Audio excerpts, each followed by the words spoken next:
علی بھائی، اگلا سوال ہے۔ میں نے اپنے بچپن میں ایک ذمہ دار بریلوی عالم اور مناظر مولانا سعید احمد اسد حفظہ اللہ کی زبانی ایک واقعہ سن رکھا ہے جس کی تصدیق علی بھائی سے مطلوب ہے۔ کیا یہ واقعہ درست ہے کہ سیدنا موسیٰ علیہ السلام جب مصر سے شام کے لیے نکلے تو اپنے ساتھ حضرت یوسف علیہ السلام کا جسم مبارک بھی قبر اقدس سے نکال کر ہجرت کو روانہ ہوئے تھے؟ پلیز وضاحت فرما دیں۔ دیکھیں جی، جو سعید احمد اسد صاحب ہیں نا جی، حافظہ اللہ تعالیٰ، ان سے میری ملاقات بھی آپ کو پتہ ہے فیصل آباد میں ہوئی تھی۔ یہ بریلوی مکتب فکر کے چند ایجوکیٹڈ علماء میں سے ہیں۔ مجھے صحیح طرح یاد ہے کہ 1996 میں، یعنی آج سے 24 سال پہلے، جب میں انجینئرنگ یونیورسٹی میں سیکنڈ ایئر میں پڑھتا تھا تو ویکینڈز پہ میں گھر آیا کرتا تھا، تو ان کی ایک میلاد کے موقع کے اوپر تقریر تھی۔ اس تقریر میں میں نے پہلی دفعہ شیخ ناصر الدین البانی رحمہ اللہ تعالیٰ کا نام ان کے منہ سے سنا تھا۔ میں خود بھی اس وقت کٹر بریلوی تھا، تو مجھے یاد ہے کہ سعید اسد صاحب اس وقت کہتے تھے، اس وقت داڑھی بھی ان کی کالی تھی، کہ اس وقت البانی صاحب بھی زندہ تھے۔ البانی صاحب فوت ہوئے 1999 میں، تو کینسن اور سعودیہ ایک بیٹھے ہیں نا دا، ٹھیک ہے، تو حالانکہ وہ ان کا بھی کوئی نہیں ہے اب۔ اس نے اہل بیت کی محبت میں جو احادیث جمع کی ہیں نا، تو میں نے آپ کو بتایا کہ عنقریب اس کو بھی یہ رافضی کہہ دیں گے۔ وہ ان کا نہیں تھا، وہ اللہ اور اس کے رسول کا ماننے والا تھا، بڑا محب اہل بیت بندہ تھا رحمہ اللہ تعالی۔ تو البانی صاحب کا تعارف میں نے پہلی دفعہ ان سے سنا۔ میں نے بھی سعید احمد اسد صاحب سے یہ والی حدیث خود سنی تھی۔ خیر اس وقت تو مجھے اتنا آئیڈیا نہیں تھا حدیث کی کتابوں کا۔ بہرحال یہ جو حدیث انہوں نے بیان کی ہے نا، اس واقعے کا ذکر کیا، یہ بالکل صحیح سند سے ثابت ہے، اور یہ بڑا انٹرسٹنگ واقعہ ہے۔ یہ واقعہ آپ کو المستدرک للحاکم میں بھی مل جائے گا صحیح سند کے ساتھ۔ امام حاکم نے اس حدیث کو امام بخاری کی شرط پہ صحیح کہا ہے، امام ذہبی نے بھی ان کی موافقت کی ہے۔ یہ حدیث جو ہے وہ مسند ابی یعلا میں بھی موجود ہے صحیح سند سے، صحیح ابن حبان کے اندر بھی موجود ہے۔ یہ حدیث تفسیر ابن کثیر میں بھی موجود ہے۔ تفسیر ابن کثیر میں جو سورہ الشعراء کی آیت نمبر 52 ہے نا، حضرت موسیٰ علیہ السلام کے بارے میں آتا ہے نا کہ اللہ تعالیٰ فرماتا ہے کہ ہم نے ان کی طرف وحی کی تھی، وَأَوْحَيْنَا إِلَىٰ مُوسَىٰ أَنْ أَسْرِ بِعِبَادِي إِنَّكُمْ مُتَّبَعُونَ۔ ہم نے موسیٰ کو وحی کی کہ تم راتوں رات میرے بندوں کو، وہ 6 لاکھ کے لشکر کو بنی اسرائیل کے یہاں سے لے کر نکل جاؤ، بے شک تمہارا پیچھا کیا جائے گا، یہ لوگ تمہارے پیچھے آئیں گے۔ وہ پیچھے آئے تو سمندر میں اللہ نے راستہ بنا دیا، بنی اسرائیل تو نکل گئے، اور اسی راستے میں جب فرعونی نکلنے لگے تو اللہ نے دونوں پارٹ ملا دیے، قرآن میں آتا ہے، تو تباہ و برباد کر دیے گئے۔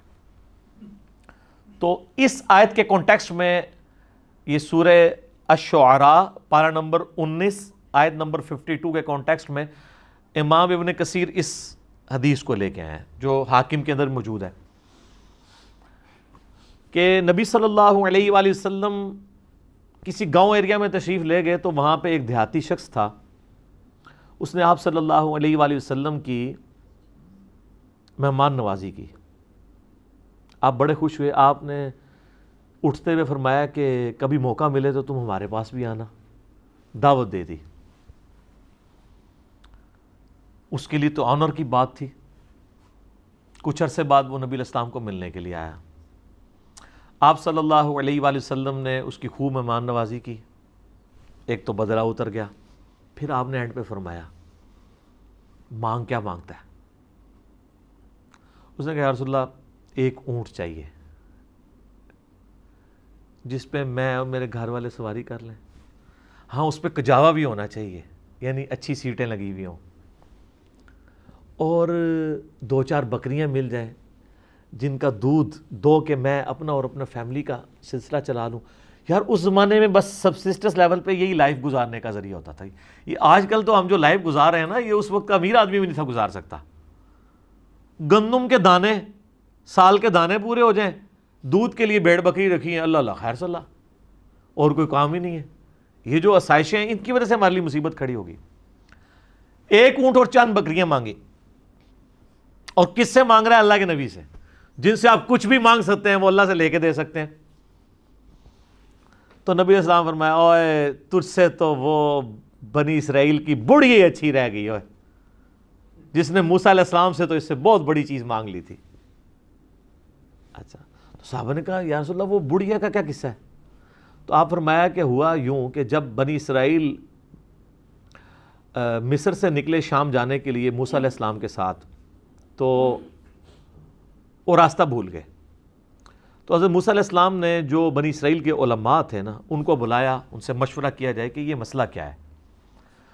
تو انہوں نے پھر بتایا کہ حضرت بات یہ ہے کہ حضرت یوسف علیہ السلام کی نسل سے تھے نا، آگے بنی اسرائیل میں سے تھے نا حضرت موسیٰ علیہ السلام. ان دونوں کے درمیان آلموسٹ 1400 سال کا فاصلہ ہے، حضرت یوسف اور حضرت موسیٰ علیہ السلام کے درمیان. تو حضرت موسیٰ علیہ السلام کو انہوں نے کہا کہ جب حضرت یوسف علیہ السلام کی موت کا وقت قریب آیا تھا نا، تو انہوں نے بنی اسرائیل سے ایک عہد لیا تھا کہ جب کبھی بھی تم واپس ملک شام گئے نا، کیونکہ اصل ان کا وطن تو شام تھا، وہ تو حضرت یوسف علیہ السلام سورہ یوسف میں آتا ہے نا کہ بکھ کے وہاں تک پہنچے، پھر اللہ نے وہاں ان کو مرتبہ دیا تو بنی اسرائیل وہاں پہ شفٹ ہو گئے. لیکن یاد تو اپنے وطن کی ستاتی تھی. ان کو یہ بھی پتا تھا کہ اللہ نے وحی کے ذریعے بتایا ہوگا کہ الٹیمیٹلی آپ ابراہیمی مسکن کی طرف دوبارہ جائیں گے. تو انہوں نے یاد لیا تھا کہ جب تم لوگ یہاں سے شفٹ کرو نا تو میری لاش بھی قبر سے نکال کے لے جانا، مجھے وہاں پہ یروشلم میں دفن کرنا ہے جو میرا آبائی جگہ ہے. حضرت موسیٰ علیہ السلام نے کہا او ہو یہ تو پھر ہمیں راستہ نہیں ملے گا، یوسف علیہ السلام نے نال کھڑنا پینا ہے، کیونکہ اللہ کی طرف سے ہو رہا تھا. ان کا اچھا ٹھیک ہے جی بتاؤ قبر کی طرف. ان کا جی قبر بھی نہیں پتا ہمیں، کیونکہ اس زمانے میں مزار نہیں ہوتے تھے. پوائنٹ ٹو بی نوٹڈ، مزار تو نہیں. اور یوسف علیہ السلام تو بہت بڑی شخصیت تھے، ان کا بہت بڑا مزار ہونا چاہیے تھا، وہاں وزیر خوراک رہے تھے وہ. انہوں نے کہا جی ایک بڑھیا ہے جس کو قبر کا ایڈریس پتہ ہے، لیکن وہ کہتی ہے کہ موسیٰ کو میرے پاس خود بھیجو، میں اس کے ساتھ نیگوشیشن کروں گی تو جگہ بتاؤں گی قبر کی. حضرت موسیٰ علیہ السلام نے کہا ٹھیک ہے بات کر لیتے ہیں. تو کہا اماں بتا. انہوں نے کہا اس طرح نہیں ہے، مجھے اس کا معاوضہ ادا کرنا ہوگا. حضرت موسیٰ علیہ السلام نے کہا اس کا معاوضہ کیا؟ وہ تو ایکسپیکٹ کر رہے تھے کوئی پیسے، کوئی مال، کوئی بکریاں، کوئی اونٹ، جس طرح اس صحابی نے بھی مانگ لیا. انہوں نے کہا جی معاوضہ یہ ہے کہ میں جنت میں تمہارے ساتھ رہوں گی. اللہ اکبر. حضرت موسیٰ علیہ السلام کا رنگ فاق ہو گیا، چہرے پہ ناگواری کے اثار آ گئے کہ یہ کیا مانگ رہی ہے، پھر دوسرا ہی میرے اختیار میں بھی نہیں ہے. تو حدیث کے الفاظ ہیں اللہ تعالیٰ نے اسی ٹائم حضرت موسیٰ کو وحی کی کہ آپ کمٹمنٹ کر لیں اس کے ساتھ. اوہ ہائے ہائے، دینے والا تو اللہ ہے نا جی. تو موسیٰ علیہ السلام نے کہا ٹھیک ہے. اس لیے حضور نے اس اعرابی کو کہا او یار تجھے تو بڑھیا اچھی رہ گئی، یعنی تو مجھ سے جنت میں میرا پڑوس مانگ لیتا، تو نے مانگی تو دنیا کی چیز مانگی.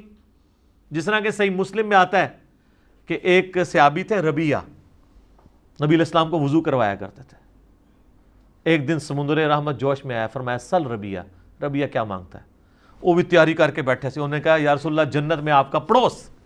ہو سکتا ہے اس واقعے کے بعد یہ ہوا ہو، انہوں نے یہ بات سنی ہوئی ہو، اہم ممکن ہے، یہ میری اسیسمنٹ ہے. تو آپ فرمایا اور بھی کچھ مانگ لیں. ان کا نہیں یا رسول اللہ اس کے بعد تو مجھے کچھ نہیں چاہیے. تو آپ نے فرمایا پھر کثرت سجود سے میری مدد کر، یعنی اللہ کی عبادت کر کثرت کے ساتھ، میری شفاعت بھی تیرے کام آئے گی، الٹیمیٹلی تجھے جنت میں میرا پڑوس مل جائے گا انشاءاللہ تعالی. بلکہ آپ لوگوں کے لیے خوشخبری، بخاری مسلم میں حدیث ہے کہ ایک صحابی ہے، ان کا یا رسول اللہ قیامت کب آئے گی؟ آپ نے فرمایا کہ کوئی قیامت کے لیے تو نے تیاری بھی کی ہے؟ تو اس نے کہا یا رسول اللہ میں تو بس موٹے موٹے دین پہ چلتا ہوں، فرائض پورے کرتا ہوں، کوئی ایکسٹرا نفلی باتیں میرے پاس نہیں ہیں. ہاں میں اللہ اور اس کے رسول سے محبت کرتا ہوں. تو آپ نے فرمایا پھر اللہ اور اس کا رسول تمہارے ساتھ ہوں گے.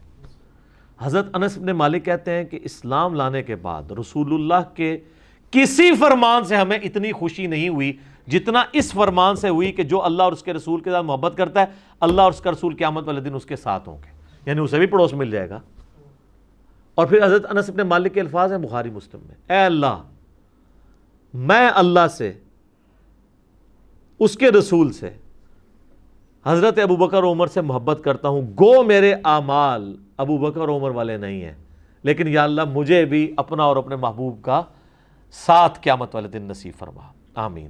ہم بھی دعا کرتے ہیں کہ گو ہمارے اعمال بھی صحابہ اور اہل بیت والے نہیں ہیں، تب بھی اللہ تعالیٰ محض اپنی رحمت سے، اپنے نبی علیہ السلام کی شفاعت سے ہمیں ان مبارک ہستیوں کا پڑوس قیامت والے دن نصیب فرمائے، آمین ثم آمین۔ اچھا، تو اب وہ بڑھیا نے کہا کہ جی میں آپ کو پتہ بتاتی ہوں۔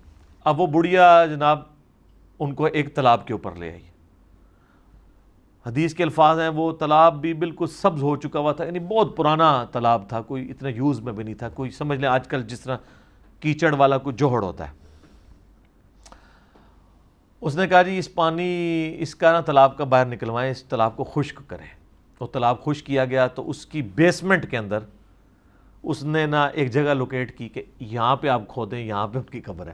اے دسو کسی لبنی سی اس مانے علم غیب ہی نہیں سی ہوندا، نہیں تو لب جاندہ، ٹھیک ہے۔ بزرگوں کہتے ہیں نا علم غیب ہے، وہ جب تک اللہ نہ بتائے تو پیغمبر کو بھی نہیں پتہ چلتا۔ تو خیر وہ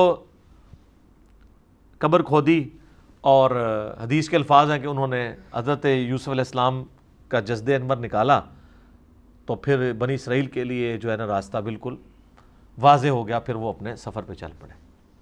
تو یہ حدیث ہے جس میں حضرت یوسف علیہ السلام کا جسد انور وہاں پہ شفٹ کرنے کی بات ہے۔ لیکن اس حدیث کے اندر ایک اشکال بھی ہے، میں اس کو کلیئر کر دوں۔ اس حدیث میں الفاظ ہیں کہ حضرت موسیٰ علیہ السلام نے کہا وَاسْتَخْرِجُوا عِظَامَ یوسف، یوسف کی ہڈیوں کو یہاں سے نکالو۔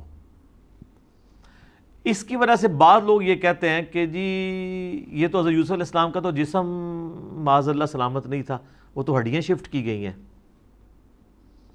شیخ البانی رحمہ اللہ تعالیٰ سلسلہ احادیث صحیحہ میں لکھتے ہیں کہ میں بڑا عرصہ پریشان رہا کہ ہمیں تو صحیح احادیث کی روشنی میں یہ بات پتہ ہے، ایون قرآن سے بھی اشارہ ملتا ہے، میں بعد میں بتاتا ہوں آپ کو، کہ انبیاء کے جسموں کو مٹی نہیں کھاتی ہے، تو یہ کیسے ہو سکتا ہے کہ یوسف علیہ السلام کے ہڈیوں کا ڈھانچہ وہاں پہ ہو؟ تو کہتے ہیں میرا مسئلہ حل ہوا جب میں نے سنن نبی داؤد میں وہ حدیث پڑھی نا، حضرت تمیم داری نے کہا یا رسول اللہ صلی اللہ علیہ وآلہ وسلم آپ یعنی کھڑے ہو کے خطبہ دیتے ہیں، تو میں آپ کے لیے ایک ممبر نہ تیار کروا دوں جس پہ آپ بیٹھ کے تھوڑی دیر آرام کر لیا کریں۔ تو اس میں پتہ کیا الفاظ ہیں؟ وہ کہتے ہیں یحمل عظامک، اس ممبر پہ آپ اپنی ہڈیاں رکھ سکیں، ہونا تو چاہیے تھا جسم رکھ سکیں۔ تو البانی کہتے ہیں کہ وہ مجھے پتہ چلا کہ یہ عرب کے لوگ محاورتاً یہ لفظ بولتے ہیں، یعنی وہ جسم ہڈیوں کے ایکویلنٹ جسم اور جسم کے لیے ہڈیاں استعمال کرتے ہیں، ٹھیک ہے۔ جیسے ہمارے جسم میں درد ہو تو ہم کیا کہتے ہیں میری ہڈیاں ٹوٹ رہی ہیں، اس کا یہ مطلب نہیں ہوتا کہ فزیکلی کوئی ہڈیاں ٹوٹ رہی ہیں، جسم میں درد ہے۔ بریانی کھائی ہے تو سینے میں آگ لگی ہوئی ہے، اس سے مراد وہ فائر نہیں ہوتی، یہ محاورتاً۔ تو کہتے ہیں اس صحابی نے یہ بھی کہہ سکتا تھا یا رسول اللہ جس پہ آپ آرام کر سکیں، اس نے لفظ کیوں استعمال کیے کہ یحمل عظامک، آپ کی ہڈیاں، آپ اپنی ہڈیاں اس پہ رکھ سکیں، تو ہڈیاں اپنی کو رکھ سکتا ہے۔ تو اس اشکال کا جواب ہو گیا۔ اب آ جائیں اس آیت کی طرف جو میں نے کہا قرآن میں، وہ سورہ سبا ہے، آیت نمبر 14۔ اعوذ باللہ من الشیطان الرجیم، بسم اللہ الرحمن الرحیم۔ یہ بڑا مشہور واقعہ ہے، حضرت سلیمان بن داود علیہ السلام، آپ کو پتہ ہے جب یہ فوت ہو گئے تو یہ ہیکل سلیمانی تعمیر کروا رہے تھے، تو ایک عصا کے سہارے یہ کھڑے رہے، اس کا ذکر ہے۔ فلما قضینا علیہ الموت، جب ہم نے ان پر موت وارد کر دی، ما دلہم علی موتہ الا دابۃ الارض تأکل من سأتہ، تو ان کی موت کی خبر نہیں دی مگر اس زمین کے کیڑے نے جو ان کے عصا کو کھا گیا۔ اب وہ عصا کے سہارے ظاہر کرسی بھی بیٹھے ہوں گے، یوں کر کے سہارا لیا ہوا ہوگا، جس سے فیل یہ ہو رہا تھا کہ وہ زندہ ہی ہیں، لیکن کسی جن کی یہ بھی جرت نہیں ہوئی ہے کہ روب اتنا تھا کہ کسی کی یہ بھی نہیں ضرورت ہوئی کہ کہیں فوت ہی نہ ہو گئے ہوں کہ اٹھ کے نماز بھی نہیں پڑھ رہے، کتنے دنوں سے جسم اسی طریقے سے ہے، اتنی بھی ان کی ضرورت نہیں تھی، ڈرتے تھے۔ فلما خر، جب ان کا جسم نیچے آیا، یعنی کیا ہوا کہ وہ دیمک جو ہے نا اس کو چاٹ گئی۔ تو سر دیمک ایک دن میں نہیں چاٹتی، یہ مہینوں کی گیم ہے کہ وہ عصا کو دیمک کھاتی رہی جب تک وہ ہیکل سلیمانی تعمیر نہیں ہو گیا، ٹیمپل آف سلیمان۔ تو قرآن کہہ رہا ہے کہ حضرت سلیمان علیہ السلام اس کے سارے پہ رہے، تو اس کا مطلب ان کا جسم بھی سلامت، فریشنس بھی سلامت، آنکھوں کی چمک بھی سلامت، سب کچھ۔ ادروائز تو ان کو شک پڑ جاتا، اور اللہ نے اس چیز کا ذکر کیا ہے کہ یہ اللہ نے کیوں کروایا ہے۔ اللہ کہتا ہے جیسے ہی وہ ان کا جسم نیچے آیا، اب یہاں ہونا چاہیے تھا جسم نیچے آیا تو فرشتوں نے تھام لیا، نہیں سر انج نہیں ہوا، زمین تے ہی آیا، کوئی گستاخی نہیں ہوگی، بے ادبی نہیں ہوگی۔ تبینت الجن ان لو کانوا یعلمون الغیب، اس سے جنوں کے اوپر یہ حقیقت کھل گئی کہ اگر وہ غیب کا علم جانتے ہوتے، ما لبثوا فی العذاب المہین، تو اتنے بڑے عذاب کو نہ وہ کاٹتے کہ کتنے مہینوں سے وہ حضرت سلیمان کے ڈر کی وجہ سے اتنے بڑے بڑے پتھر اٹھا کے ہیکل سلیمانی تعمیر کر رہے تھے، اگر ان کو پتہ چلتا کہ 8-9 مہینے تو یہی کام ہو رہا ہے۔ جیسے میں نے آپ کو بتایا نا، آج کل تو آپ سی سی ٹی وی کیمرہ ویسے ہی لگا دینا، چاہے اس کا کنیکشن بھی پیچھے نہ ہو، اور 3-4 آپ گھر کے باہر لگا دیں تو کوئی جناب اس طرف جاتا بھی نہیں ہے، ان کو ڈر لگا رہتا ہے یار یہ تو نظر آ جائیں گے ہم۔ تو اللہ تعالیٰ فرمایا کہ علم غیب اگر جنوں کو ہوتا نا تو ان کو کیوں نہیں پتہ چل گیا کہ یہ فوت ہو گئے۔ تو علم غیب والا عقیدہ اللہ تعالیٰ نے بڑا قرآن میں کلیئر کیا ہوا ہے، آپ نے نہیں ماننا تو نہ مانے، ایک علیحدہ بات ہے۔ جنات سے جتنی بھی خبریں کائنوں تک پہنچتی ہیں نا، وہ قرآن حکیم میں بھی آیا ہے، بخاری مسلم میں اس کی ڈیٹیل موجود ہے، وہ فرشتوں کی ڈسکشن کے ساتھ کچھ باتیں اچک لیتے ہیں تو وہ چلی جاتی ہیں، باقی بخاری مسلم کے الفاظ ہیں، وہ 100 باتیں اس میں اور ملا کے کائنوں کے دماغ میں ڈالتے ہیں اور وہ آگے پھیلا دیتے ہیں۔ باقی جو پاسٹ ٹینس کا واقعہ اگر کوئی جن بتا دیتا ہے نا تو وہ غیب کی بات نہیں ہے، کیونکہ پاسٹ ٹینس میں جو چیز ہو چکی وہ تو علم میں آ گئی نا۔ یعنی اگر میں کہوں کہ ذوالفقار علی بھٹو پھانسی چڑھ چکے ہیں تو میرے زمانے میں تو نہیں چڑھے، میری پیدائش سے وہ پہلے چڑھے میں پھانسی، تو یہ نہیں میں نے دیکھا ہے، لیکن یہ خبر آج کی ڈیٹ میں درست ہے، لیکن مستقبل کی خبر کوئی نہیں دے سکتا، اور یہاں تو ان کے سامنے تھا، ان کو نہیں پتہ چلا جب تک کہ وہ نہیں۔ تو یہ آیت بھی اس بات کا ثبوت ہے کہ انبیاء کے جسم سلامت رہتے ہیں ان کی وفات کے بعد بھی، ورنہ تو ڈیکمپوز ہو جاتا، دو دن سے زیادہ تو نکالتے ہی نہیں، اتنی بدبو آنا شروع ہو جاتی ہے۔ باقی اس کو سپورٹی وہ حدیث ہے جو سنن ابی داؤد میں، سنن نسائی میں اور سنن ابن ماجہ میں ہے، مشکات میں موجود ہے، سیدنا اوس بن اوس رضی اللہ تعالیٰ عنہ سے کہ نبی علیہ السلام نے فرمایا کہ جمعے کا دن جو ہے وہ تمہارے ایام میں سب سے بہتر ہے، اسی دن آدم علیہ السلام پیدا ہوئے، اسی دن وہ فوت ہوئے، اسی دن سور پھونکا جائے گا، تم جمعے کے دن کثرت کے ساتھ مجھ پہ درود پڑھو، بے شک تمہارا درود مجھ پہ پیش کیا جائے گا۔ تو صحابہ نے کہا کہ یا رسول اللہ، جب آپ مر جائیں گے اور آپ کی ہڈیاں مٹی میں گھل مل جائیں گی، ذرا الفاظ سنیں، اس زمانے میں اس طرح گستاخی کا فتویٰ نہیں لگاتا تھا، جواب دیے جاتے تھے، تو آپ پہ درود کیسے پیش ہوگا؟ یہ تو نیچرل پروسیس ایسا ہوگا۔ تو نبی علیہ السلام نے فرمایا، اب دیکھیں اس کی برکت ہوئی کہ عقیدہ پتہ چل گیا، آپ نے فرمایا کہ ان اللہ قد حرم علی الارض ان تاکل اجساد الانبیاء، بے شک اللہ نے اس بات کو حرام کر دیا ہے مٹی کے لیے کہ وہ نبیوں کے جسموں کو کھائے، نبیوں کے جسم مٹی نہیں کھائے گی، وہ ان کی وفات کے بعد بھی قبروں میں سلامت رہیں گے۔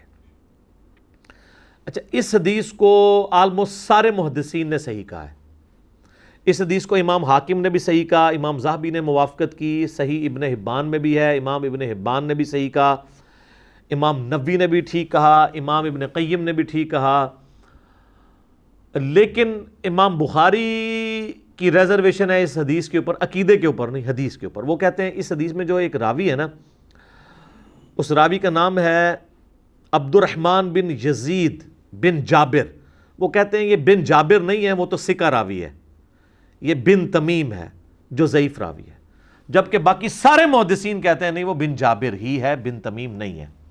اسی وجہ سے شیخ زبیر علی زئی صاحب بھی اس حدیث کو ضعیف کہتے تھے۔ تو ہم نے پہلے بھی کلیریفائی کیا کہ ان کا یہ حکم لگانے میں غلطی ہے. اس حدیث کو البانی بھی، شعیب آرنود بھی، ایون خود شیخ زبیر صاحب کے شاگرد غلام مصطفیٰ ظہیر صاحب نے امام نسائی کی کتاب وفات النبی کا ترجمہ کیا، انہوں نے بھی کہا کہ یہ حدیث ٹھیک ہے. لیکن شیخ زبیر صاحب اس عقیدے کو صحیح مانتے تھے، کیونکہ یہ حدیث فضل الصلاۃ علی النبی جو قاضی اسماعیل مالکی کی کتاب ہے المتوفہ 287 ہجری، پہلے 300 سال میں درود شریف کے فضائل پہ لکھی گئی ہے، اس میں بھی یہ حدیث موجود ہے. تو اس کی تحقیق کرتے ہوئے شیخ زبیر صاحب نے لکھا ہے کہ حدیث وہی والا لکھا کہ یہ بن تمیم ہے، بن جابر نہیں ہے. البتہ انہوں نے کہا جہاں تک اس عقیدے کا تعلق ہے نا کہ انبیاء کے جسم سلامت ہیں تو وہ بالکل ٹھیک ہے. اور انہوں نے کہا اس کی دلیل ہے المصنف ابن ابی شیبہ میں صحیح سند کے ساتھ حضرت عمر فاروق رضی اللہ تعالیٰ عنہ کا قول ہے جو انہوں نے نقل کیا. انہوں نے تو خالی قول نقل کیا، وہ پوری حدیث مصنف ابن ابی شیبہ میں ایسا ہے کہ جب یہ پرشین امپائر گری نا تو تستر شہر تھا پرشین امپائر کا، جب وہ فتح ہوا نا تو ابو موسیٰ اشعری رضی اللہ تعالیٰ عنہ نے حضرت عمر کو خط لکھا کہ یہاں پر ہم نے خزانے کو جب ٹیک اوور کیا تو یہاں میں ایک بہت بڑا تابوت ملا ہے جس میں ایک بہت بڑی لاش ہے، اور وہ لاش اتنی بڑی ہے کہ ایک ہاتھ تو صرف اس کا ناک ہے، یعنی یہ ناک کا سائز جو ہے نا وہ 1.5 فٹ کے قریب ہے. تو اب آپ دیکھ لیں کتنی بڑی لاش ہے. اور یہاں کے لوگوں کا یہ عقیدہ ہے جب بارش نہیں ہوتی تو اس لاش کو اوپن ایئر میں لے آتے ہیں تو اللہ تعالیٰ بارش دے دیتا ہے. تو آپ کو لیٹر ملتا تو آپ کہتے ہیں جناب فوراً ایک وڈا کا مزار بنواؤ ہیں. حضرت عمر تک جب پہنچا تو آپ نے کعب احبار کو، یہودی عالم تھے جو بعد میں مسلمان ہو گئے، نبی علیہ السلام کی زندگی میں تھے لیکن اسلام قبول نہیں کیا، اس لیے صحابی نہیں بعد میں. تو انہوں نے وہ پورے ساتھ ڈاکومنٹس بھی بھیجے تو انہوں نے کہا یہ حضرت دانیال علیہ السلام کا تابوت ہے. تو پھر حضرت عمر نے خط لکھا کہ راتوں رات 13 قبریں کھودو، ایک نہیں 13، تاکہ پتہ ہی نہیں چلے کس میں دفنا ہے، نامعلوم جگہ پہ، اور راتوں رات ان کو دفن کر دو. یہ حضرت دانیال علیہ السلام کا جس میں اثر ہے. اور اس میں حضرت عمر نے کہا وَالنَّارُ لَا تَأْكُلُ الْأَنْبِيَاءَ وَالْأَرْضُ لَا تَأْكُلُ الْأَنْبِيَاءَ، آگ نبیوں کے جسموں کو نہیں کھاتی، زمین نبیوں کے جسموں کو نہیں کھاتی، اور ایک اور لفظ بھی استعمال کیا درندے بھی نبیوں کے جسموں کو نہیں کھاتے. تو یہ شیخ زبیر صاحب نے نا اس فٹ نوٹ پہ لکھا کہ یہ حدیث صحیح ہے، لہٰذا ہمارا یہ عقیدہ ہے کہ نبیوں کے جسم سلامت ہے. الحمدللہ. صحیح مسلم میں وہ حدیث ہے، 2 طرق ہیں کہ میں نے شب معراج موسیٰ علیہ السلام کو اپنی قبر میں نماز پڑھتے ہوئے دیکھا، ہوا قائم یصلی فی قبری. لیکن یہ برزخی معاملہ ہے، یہ فزیکلی آپ اس کے اوپر قیاس نہیں کریں گے. آج اگر آپ قبر رسول کھودیں گے تو نبی علیہ السلام کا جسم اطہر آپ کو ویسے ہی نظر آئے گا جیسے دفناتے وقت تھا. یہ نہیں ہے کہ نبی علیہ السلام کوئی ایکٹیویٹی پرفارم کر رہے ہوں گے، نہیں. ان کی نمازیں بھی قبروں کے اندر، جو مسند ابی یعلا میں حدیث ہے کہ اللہ کے نبی زندہ ہیں اپنی قبروں میں نمازیں بھی پڑھتے ہیں، وہ برزخی معاملہ ہے.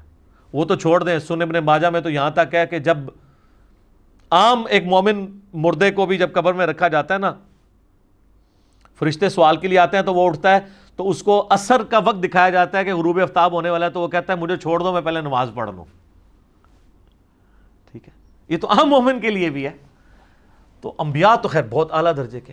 تو اس حدیث کے تحت ان کی زندگی برزخی ہے لیکن جسم جو ہے وہ سلامت ہے، اس میں کوئی شک نہیں ہے. باقی حیات النبی کے اوپر میرا لیکچر مسئلہ نمبر 5 دیکھ لیں. ایک اور حدیث بڑی مشہور میں نے بڑی دفعہ بیان کی ہے، 1390 نمبر صحیح بخاری میں 1390، کہ سیدنا عمر کا پاؤں آلموسٹ 65 ایئرز کے بعد جب حجرہ عائشہ کی دیوار گر گئی ولید بن عبد الملک کے دور کے اندر، تو پاؤں باہر آ گیا ایک قبروں کی ڈسٹربنس کی وجہ سے، کیونکہ وہ امہات المومنین کے جو گھر تھے نا ان کو توڑ کے مسجد نبوی کی توسیع کر رہے تھے. عمر بن عبد العزیز اس وقت گورنر تھے وہاں کے مکہ مدینے کے، ابھی تو خلیفہ نہیں بنے ہوئے تھے. تو جب پاؤں نکلا تو لوگ پریشان ہو گئے کہ نبی علیہ السلام کا پاؤں مبارک باہر آ گیا. یہ بخاری کے الفاظ ہیں. اس کا مطلب ہے کہ تو بخاری میں ہی موجود ہے کہ لوگوں کا یہ عقیدہ تھا کہ نبی علیہ السلام کا جسم مبارک اس طریقے سے. تو حضرت عروہ ابن زبیر کو، جو حضرت عائشہ کے بھانجے تھے، عبداللہ ابن زبیر صحابی کے چھوٹے بھائی اور اشرم بشرا حضرت زبیر کے بیٹے، لیکن تابعی ہیں یہ، ان کو بلایا گیا کیونکہ وہ حضرت عائشہ کے بھانجے تھے، حجرہ عائشہ میں جاتے رہتے تھے، تو ان کو قبروں کی لوکیشن پتہ تھی. انہوں نے جب دیکھا نا تو انہوں نے کہا یہ تو حضرت عمر کا پاؤں ہے، یہ نبی علیہ السلام کا پاؤں نہیں ہے.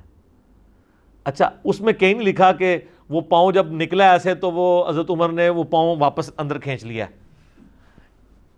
اگر وہ دنیاوی زندگی ہوتی تو جب اتنے لوگ پاؤں پہ شور مچا رہے ہیں، مطلب آپ کا اگر پاؤں ایسا باہر نکلا ہوا ہو کسی جگہ سے اور لوگ اتنا جمگھٹا بنایا ہوا کہ یار یہ پاؤں تو آپ بھی اندر کر لیں گے نا، اگر آپ کسی ایسی جگہ پہ ہیں کہ آپ کا پاؤں ایکسپوز ہو رہا ہے، تو وہ مطلب دنیاوی زندگی تو ہے نہیں، آخرت کی زندگی ہے. تو وہ انہوں نے دوبارہ سے ان کو دفن کر دیا. یہ اس بات کا ثبوت ہے کہ انبیاء کے علاوہ بھی اللہ تعالیٰ جس کے لیے چاہیے یہ کر سکتا ہے، لیکن یہ جنرل رول نہیں ہے. یہ جو جنرل رول ہے نا وہ نعت میں ہی ہے، محمد کے غلاموں کا کفن میلا نہیں ہوتا. اس طرح کرنا کچھ بھی نہیں ہونا بھائی، ٹھیک ہے. کتنے صحابہ کو رومن امپائر کی بیٹل فیلڈز میں آگ کے کڑاہوں میں، تیل کے کڑاہوں میں جلایا گیا ہے. حضرت حمزہ ابن عبد المطلب کا مسلح کیا گیا ہے غزوہ احد میں. اس طرح نہیں ہوتا. اور کسی کی اگر جسم کی حفاظت نہ ہو اس کا یہ مطلب نہیں کہ وہ بزرگ نہیں ہے، وہ اللہ کی مرضی کی اس کی حفاظت کروانی ہے. سیدنا ابوبکر صدیق کے بارے میں 1387 نمبر حدیث ہے صحیح بخاری کے اندر.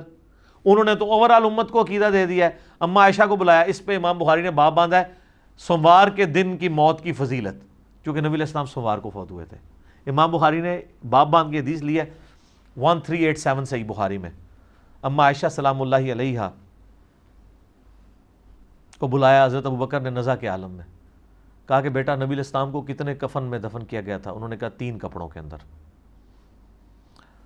تو انہوں نے بھی اپنے پرانے کپڑے کہا کہ یہ والے میرے کپڑے دھو کے نا مجھے انہی کپڑوں میں کفن دینا ہے، میرے لیے علیحدہ کفن نہ منگوانا. پھر پوچھا کہ بیٹا یہ بتاؤ کہ نبی علیہ السلام کی ڈیتھ کس دن ہوئی تھی؟ ان کا منڈے کے دن. تو انہوں نے کہا میں بھی اللہ سے امید کرتا ہوں کہ ابھی تو منڈے کا دن باقی ہے، تو رات تک میری بھی ڈیتھ ہو جائے گی. اس پہ امام بخاری نے باب باندھا ہے منڈے کے دن مرنے کی فضیلت. لیکن سر حضرت ابوبکر کو یہ فضیلت نہیں ملی. حدیث کے الفاظ ہیں کہ وہ رات میں جا کے منگل کی رات کو فوت ہوئے. ظاہر ہے منڈے کا جب دن ختم ہوگا تو منگل کی رات فوت ہو جائے گی. منگل کی رات میں فوت ہوئے اور منگل کی فجر سے پہلے ان کو راتوں رات دفنا دیا گیا. اچھا حضرت ابوبکر کا بھی اسیسمنٹ غلط نکلی کہ میں منڈے کے دن فوت ہوں گا اور فضیلت بھی نہیں ملی. تو اس میں میرا کلپ بھی تھا حضرت ابوبکر کا علم غیب، تاکہ پتہ چل جائے کہ امت کا سب تو بڑا ولی جڑا ہے. سر میں نہیں، اعلیٰ حضرت نے خود مانا ہے. ان سے جب پوچھا گیا اولیاء کا سردار کون ہے، انہوں نے شیخ عبد القادر جیلانی نہیں بتایا، انہوں نے کہا ابوبکر صدیق رضی اللہ تعالیٰ عنہ علیہ السلام. شکر الحمدللہ کہ منڈے کو فوت نہیں ہوئے. یہ ایک فضیلت نہ مل کے امت کو جو عقیدہ پہنچ گیا نا، وہ امت کی اصلاح اگر دیکھی جائے نا تو اس کی ورث زیادہ ہے ان کی اس فضیلت سے. اس ایک بندے کو فضیلت، ان کے لیے ویسے ہی فضائل بہت زیادہ ہیں. قبر رسول میں 7 دفن ہے، ٹھیک ہے جی. حضور علیہ السلام کے قریبی ساتھیوں میں سے حق 4 یار میں ہیں الحمدللہ. تو یہ شکر ہے ان کو فضیلت نہیں ملی. آج ہم لوگوں کو دکھا تو سکتے ہیں نا جناب یہ دیکھ لو علم غیب بھی، علم غیب تم نے لگایا ہوا ہے تو یہ دیکھ لو. تو اس میں آگے الفاظ ہیں جب حضرت عائشہ نے کہا نا کفن کا، انہوں نے کہا مجھے نیا کفن نہیں دینا، مجھے پرانے کپڑے ان کو دھو دو، انہی میں دفنانا. انہوں نے کہا نیا کفن تو زندہ بندوں کی ضرورت ہے، یہ جو نیا کفن اگر کسی مردے کو پہناتے ہو نا، اور بلکہ انہوں نے تو اپنے بارے میں یہ بات کی، عاجزی ہے ان کی. ہمارا تو عقیدہ ہے ان کا جسم بھی سلامت ہے انشاءاللہ. وہ کہتے ہیں یہ تو مرنے کے بعد پیپ، خون اور گلی سڑی ہڈیوں کا حصہ بننا ہے اس کفن نے، تو کیوں نیا کفن ضائع کرتے ہو میرے اوپر. یہ انہوں نے عقیدہ دے دیا کہ یہ آپ کی جو نعت کا یہ ایک جذباتی قسم کا شعر ہے جی، میلا نہیں ہوتا. ہاں کفن میلا نہیں ہوگا اگر سائبیریا میں دفنا دیں، میں گارنٹی دیتا ہوں. اتنے کافر بھی کو دب دو نا، وہ چونکہ برف ہے 1000 سال تک بھی نہ مردہ ٹیمپر ہوگا نہ کفن میلا ہوگا. وہ ٹیمپریچر ہے نا، وہ جیسے مردہ خانوں میں آپ لکھواتے ہیں لاشیں، تو سائبیریا دے سارے ہی ٹیمپریچر ہے بلو وہ دے فریزنگ پوائنٹ ہوتے ہیں، تو کچھ بھی نہیں ہونا. تو یہ اب آپ دیکھ لیں. اچھا یہاں پہ میں بتا دوں، جسم سلامت ہونے سے کوئی بھی شخص دنیاوی زندگی مراد نہ رہے. جسم سلامت ہے لیکن اس جسم کی سلامتی سانس کے ساتھ نہیں ہے، آخرت کی زندگی کے ساتھ ہے. قرآن میں ہے کہ شہید بھی زندہ ہے لیکن تمہیں شعور نہیں. یہ کہتا نہیں ہمیں شعور ہے، ہم مانگیں گے بھی. اللہ کہتا ہے تمہیں شعور نہیں ہے.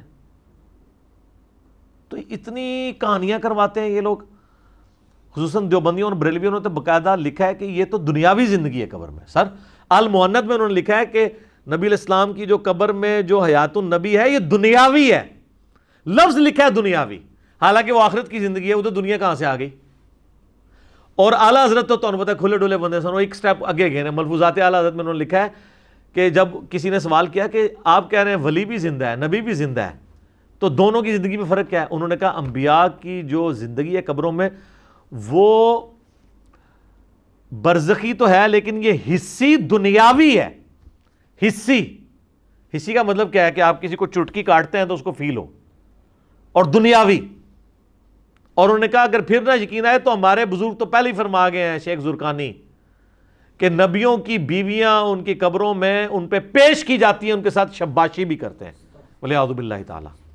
آج ہم پیش کرتے ہیں، وہ کہتا نہیں وہ زرقانی نے لکھا، انہوں نے تو نقل کیا. تو انہوں نے تو اپنے عقیدے کے طور پہ نقل کیا، انہوں نے تو یہ نہیں کہا کہ زرقانی صاحب نے بکواس فرمایا ہے، ان کا فرماتے ہیں.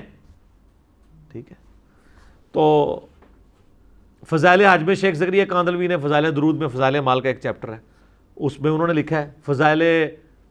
فضان سنت میں الیاس قادری صاحب پاپا جانی جو ہیں دعوت اسلامی والے تبلیغی جماعت نے، دونوں نے لکھا ہے کہ 555 ہجری میں نبی الاسلام کی وفات کے 500 سال کے بعد جب شیخ احمد رفاعی قبر رسول پہ حاضر ہوئے، انہوں نے عربی میں شعر پڑھا، یا رسول اللہ جب میں مصر میں تھا تو میں روح کو بھیجتا تھا آستان اقدس پہ حاضری کے لیے.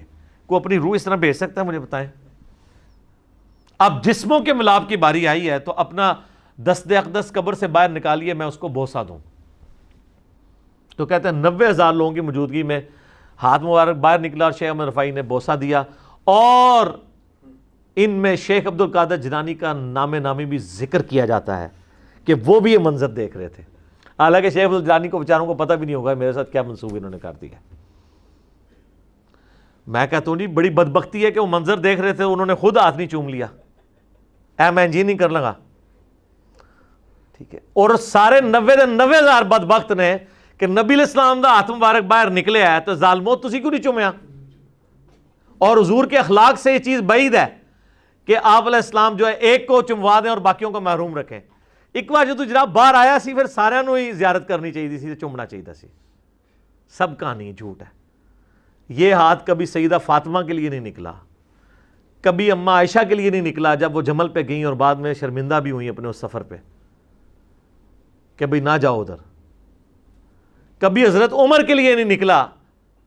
وہ بخاری میں 1010 نمبر حدیث 1010 آ رہی ہے، اِنَّا كُنَّا نَتَوَسَّلُ إِلَيْكَ بِنَبِيِّنَا، اے اللہ جب تیرے نبی تھے ہم ان کے وسیلے سے تیرے پاس آتے تھے، آج ہم تیرے نبی کے چچا کو لے کے آئے ہیں. وہ بھی چلے جاتے قبر رسول پہ، یا رسول اللہ جب آپ دنیاوی زندگی میں تھے تو آپ ہاتھ مبارک پیالے میں رکھتے تھے تو چشمے جاری ہوتے تھے، تو آج جو ہے وہ قحط میری عزت سٹیک پہ لگی ہے، میرے دور حکومت میں دور خلافت کے اندر قحط آ گیا، تو آپ ہاتھ مبارک یہ میں پیالہ لے کے آئے ہوں آپ اس میں رکھیں. جی جناب صحیح مسلم میں ہے کہ حضرت عمر نے ایک دفعہ یہ کام کروایا تھا، پیالہ دے کے تو نبی الاسلام نے ہاتھ رکھا. ایک تو وہ حدیث بخاری مسلم میں حدیبیہ کے موقع پہ 1500 صحابہ نے ایک پیالے سے وضو کیا اور جانوروں کو پلایا اور جمع کر لیا، اور جابر بن عبداللہ کہتے ہیں 1,00,000 بھی ہم ہوتے نا تو سب کو کفایت کرتا تھا. تو حضرت عمر نے تو نہیں کہا، ان کو پتا تھا کہ اب ہماری کمیونیکیشن اس آخرت کی زندگی میں حضور کے ساتھ نہیں ہو سکتی. یہ مثالیں دیتے ہیں حضور کی مبارک زندگی کی اور اس کو آج اپلائی کرتے ہیں. پھر میں ان کو تھوڑے نچلے لیول پہ آ کے سمجھاتا ہوں کہ اگر تم لوگ یہی کرتے ہو نا تو بخاری میں حدیث ہے ایک صحابی کی ٹانگ ٹوٹ گئی تھی، پنڈلی کی ہڈی، نبی علیہ السلام نے مبارک ہاتھ پھیر کے اس کو بالکل ٹھیک کر دیا. تو کون عاشق رسول اپنی ٹانگ توڑوانے کے لیے تیار ہے؟ قبر رسول پہ ہم لے جاتے ہیں ٹھیک کروائیں. تو فوراً یہ کہیں گے کہ نہیں نہیں نہیں اس طرح تو نہیں ہوتا نا. تو آپ لوگوں نے عقیدے تو یہی وابستہ کیے ہوئے ہیں. پچھلے دنوں میرا وہ ایک گنبد خضرا کے روشن دان والا کلپ بھی اپلوڈ ہوا ہے، اس میں نے کافی ساری باتیں کی تھی. اب بار بار میں اس لیے ان چیزوں کو ریپیٹ کر دیتا ہوں تاکہ عقیدوں کی اصلاح ہو جائے، پتہ چل جائے کہ سچائی کیا ہے. تو بات حضرت یوسف علیہ السلام سے شروع ہوئی تھی، ان کے جسد اطہر کو شفٹ کرنے کی. میں یہاں پہ موقع غنیمت جان کے آپ کو بتاؤں کہ ایران والوں نے ایک حضرت یوسف علیہ السلام کے اوپر نا 40 اقساط پہ ایک ڈرامہ سیریل بنائی ہے. وہ پورے کا پورا سورہ یوسف والا واقعہ اس کو بڑے کمال انداز میں. یہ فلموں کے مشورے میں ان کو دے رہا ہوں جو آلریڈی فلمیں دیکھنے والے ہیں. میں یہ علماء کرام کو نہیں مشورہ دے رہا کہ آپ فلمیں دیکھیں. کم از کم آپ کو تھوڑی ہسٹری کا پتہ چلے. اصحاب کہف پہ بھی ہے، اردو ڈبنگ کے ساتھ آ چکی ہے، انگلش ڈبنگ میں بھی ہے، عربی ڈبنگ میں بھی ہے. اور معذرت کے ساتھ علماء سے ہم نے اپنی ویب سائٹ ahlsunnatpahar.com پہ ویڈیو لیکچرز والے پورشن میں جو آخری حصہ ہے نا اسلامک موویز اینڈ ڈاکومنٹریز، اس میں بھی اس کی HD ریکارڈنگ والے لنک ڈال دیے ہیں. آپ ڈاؤن لوڈ بھی فری کر سکتے ہیں، کوئی پیسے نہیں، کوئی چندہ بک نہیں. تو آپ ایک دفعہ وہ فلم دیکھیں، واقعی انہوں نے اس زمانے میں پہنچا دیا ہے. اصحاب کہف والی دیکھیں، واقعی اس زمانے میں انہوں نے پہنچایا ہے. عمر سیریز بھی رکھی ہے، وہ آپ دیکھیں، اسلامک ریولیوشن کا آپ کو پتہ چلے گا، وہ بھی اردو ڈبنگ کے ساتھ آ چکی ہے۔ تو یہ میں صرف ایک انفارمیشن کے طور پہ تعارف کروا رہا ہوتا ہوں، چونکہ ہم نے ایک جنرل سٹور یہاں پہ دعوت کے حوالے سے فری کھولا ہوا ہے، تو ہر طبقے کے لوگ آتے ہیں۔ جو لوگ ہالی ووڈ کی فلمیں دیکھتے ہیں ہم ان کو کہتے ہیں چلو یار ایک دفعہ یہ بھی دیکھ لو، بعض اوقات لوگ اس طرف آ جاتے ہیں۔ یعنی میں آپ کو پرسنل بتاؤں کہ میں نے جب وہ اشفاق صاحب کا ڈرامہ دیکھا نا، من چلے کا سودا، تو وہ اس نے میری زندگی کے اوپر بہت اثر چھوڑا فکر آخرت کے حوالے سے۔ اور اس کے بعد میں نے اصحاب کہف والی جب مووی دیکھی 2007-8 کے اندر، تو اس نے بھی کافی اثر چھوڑا، دنیا سے زہد دلانے والی چیز ہے۔ تو آپ ان لوگوں کو کم از کم ضرور مشورہ دیں کہ جو فلمیں دیکھنے کے شوقین ہیں کہ اگر انہوں نے دینی ہے تو ایک دفعہ یہ دیکھ لیں۔ ویسے تو اب اس سے بھی آگے بات جا چکی ہے، ہماری ویڈیو کے نیچے کئی لوگوں نے کمنٹس کیے ہوتے ہیں کہ پہلے ہم روزانہ فلم دیکھ کے سوتے تھے، اب ہم مجلس دیکھ کے سوتے ہیں اور بوریت نہیں ہوتی۔ کیونکہ بوریت اس لیے نہیں ہوتی ہے کہ وہ بات نہیں سن رہے ہوتے ہیں جو انہوں نے پہلے نہیں سنی ہوتی، اور آلموسٹ وہ ایسی بات سن رہے ہوتے ہیں جس کے الٹ ان کا آلریڈی عقیدہ ہوتا ہے، تو بندے کا دماغ بھی کھلتا ہے۔ کیا کہ مرنے سے پہلے ہے مسلمان، کر لے اس پہ غور، کتابوں کا خدا اور ہے، بابوں کا خدا اور، کہنے کو تو دین سب کا اسلام ہے، لیکن کتابوں کا جہاں اور ہے، بابوں کا جہاں اور آخر میں بس عاجزانہ طور پہ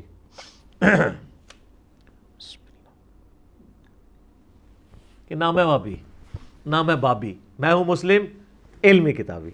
ٹھیک ہو گیا جی؟